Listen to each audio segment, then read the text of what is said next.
Hi guys, my name is Shreyash and today I will be continuing a series of game programming by making a player move. Make sure you have checked out the last episode in which we created a tile map.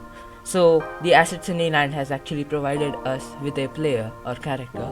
So you can find that under the assets folder, Sunnyland, artworks, sprite, player, and select the idle folder and drag the first player in. You can drag and drop it just like any other image. Now we will hit F to focus on him.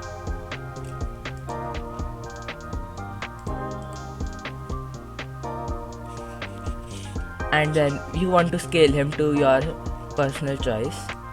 We want him to be, this seems okay. And we don't want to forget to add a tile map collider to our tile map. So we can do that by selecting our tile map, hit add component, search for tile map and select the tile map collider 2D. You can see that it has also got green lines just like the box collider.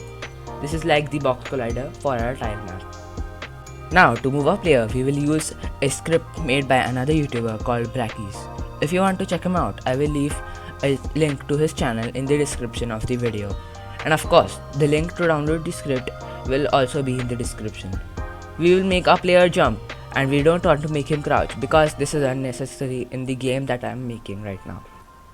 Now we will go ahead and create a new folder in our assets called script and we will store all our scripts in there. Now we will go ahead and get the zip file which download link is available in the description, and you want to extract it.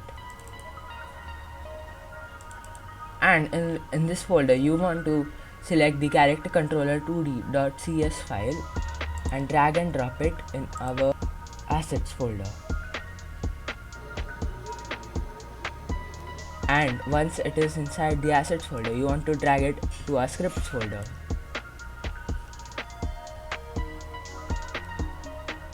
Now we want to add the script to our player. To do this, we can simply drag and drop it in, and we can see a bunch of things in here. We want to set the jump force to 400, that is correct. And we want to check air control because we want our player to be controllable in the air. Now we will go ahead and create a layer called player, but if it isn't there for you, then just change the layer drop down to player. If it isn't there for you, then just go to add layer and rename one of these layers to player, and then go back to a player and change your layer to player. Then you want to go to the what is ground drop down and select everything, and you want to go again there and uncheck player because we don't want our player to walk on top of a player. Now we have these 3 empty slots. These are checks. They will be used for jumping and crouching. For example, we don't want to be able to jump when we are in the air. Now let's go ahead and create these objects. Let's right click on our player and hit create empty. Let's select our empty object and hit W to switch to the move tool, and then we want to zoom in and move it up as it is our ceiling check. And we want to duplicate this object and move this one down to the feet of our player. This is the ground check. Now let's rename these objects to ground check and ceiling check. Now we will select our player and we want to drag the ground check to the ground check slot and the ceiling check to the ceiling check slot. We won't use the crouch disable collider because we don't want our player to crouch. Definitely, now we want our player to have physics. So we will add a rigid body to our player. To do this, simply select our player, hit add component and search for rigid body 2D. Add it, and we can see more things in here. Now we don't want our character to rotate, so we can go under constraints and freeze the Z rotation. Now we want to add a collider to our player, but if we on slopes, the box collider isn't smooth enough for our player, So we will use two colliders, a box collider and a circle. Let's start by creating the box collider. Let's add component and search for box collider and select the box collider 2D. Now we can see the green line around our player, but the background makes it pretty hard to see, so let's quickly disable it.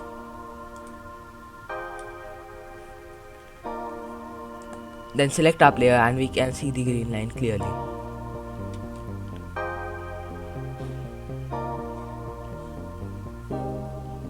Now we want the box collider to fit the top part of our player, so let's edit the collider to fit the top part of our player. Let's add a circle collider 2D as well. Hit add component and search for circle collider 2D, and let's make it fit the bottom part of our player.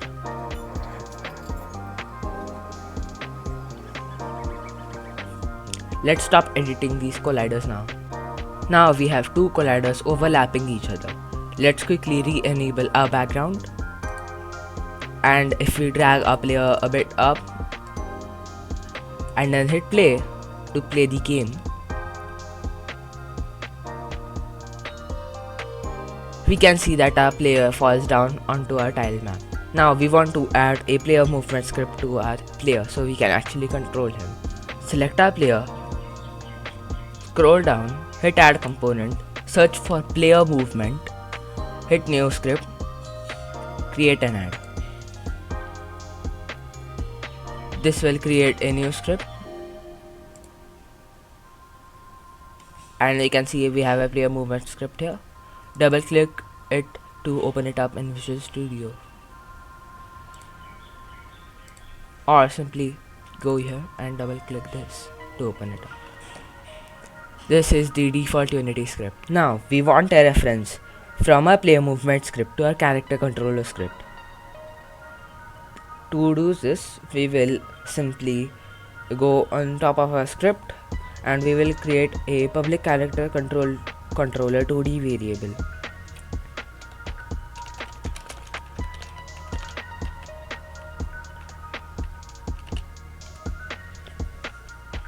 And we will call it controller. Make sure you give a semicolon.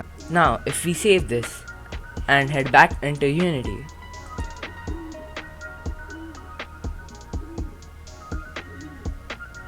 and select our player, we can see under our player movement script we have a controller, so we can drag our character controller 2D script to our controller slot. Now every time we write controller in our script, we are referencing the character controller 2D script. Let's head back into Visual Studio. Now we can remove the start method because we won't need it in our script, and we can add another method called fix update below the update method. To do this, simply write void fixed update, and it creates it for me, and then you want to backspace the private. So when it comes to moving our character, we use the update method to get input from our player, and we use the fixed update method to apply that input to our player. Now let's create a float called horizontal move. Let's do this by going under our controller and writing float and then horizontal move. Then we will set that to 0 by default. Now in the update method we will write horizontal move equals to input.get access raw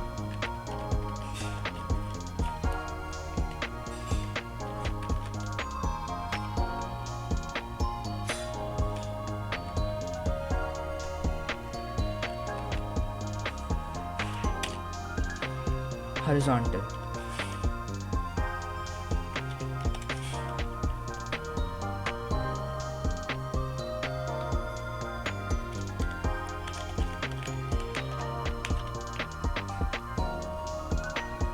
And we will give a semicolon here.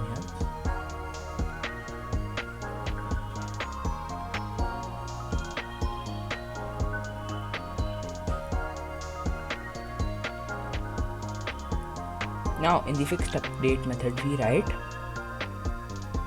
controller.move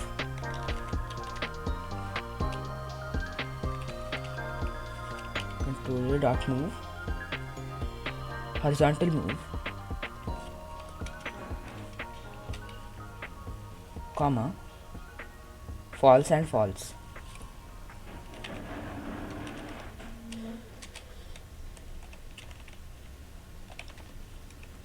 And then close the bracket. And then a semicolon. Now these two falses mean whether we should jump or whether we should crouch. We will create another float. So float run speed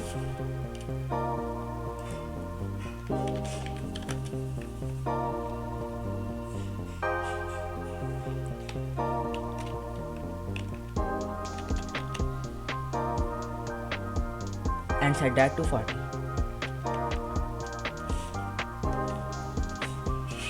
And give a semicolon. And in the update method we will multiply it by our run speed. So let's remove the semicolon here and give a semicolon now.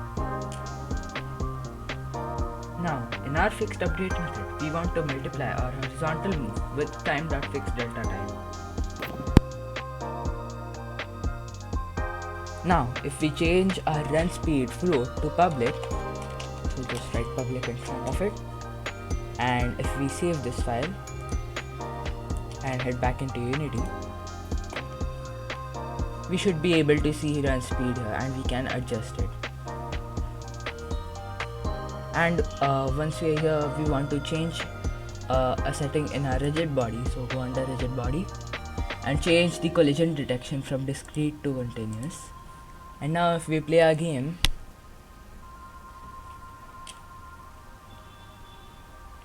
we should be able to move around with D and A or the arrow keys as well. Great, change your run speed depending on your choice. Now we want our player to be able to jump. So this is actually very easy compared to the player movement script.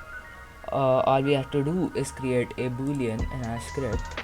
So we will do it by bool jump, we will call it jump, or we will call it jump and set it to false, because a boolean can only be true or false. And give a semicolon.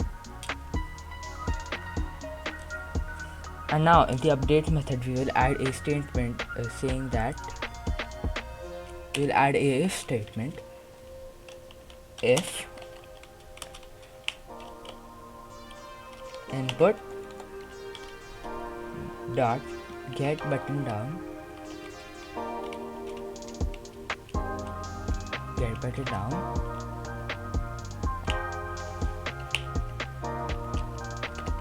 jump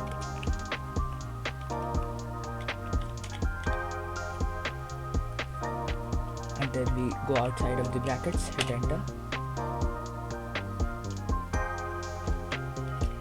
hit enter again and write jump equals to true. Jump equals to true. Great. Now in the fixed update method we will change the last false to jump. So this false will change to jump.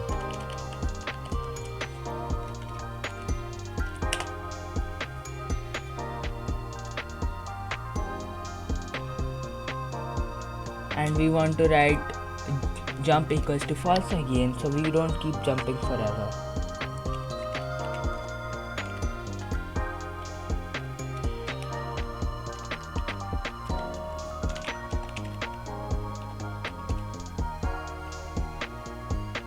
And now if we save this and head back into Unity, we should be able to jump.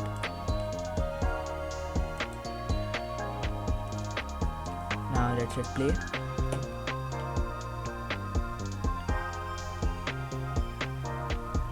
Now we will be able to move around, and if we hit space, we can jump. Great.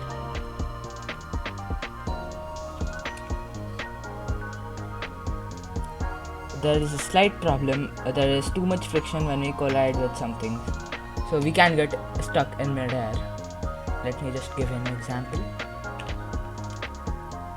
See, our player is stuck here, so we want to able to fall down like this. So to do this, we will simply stop the game first of all.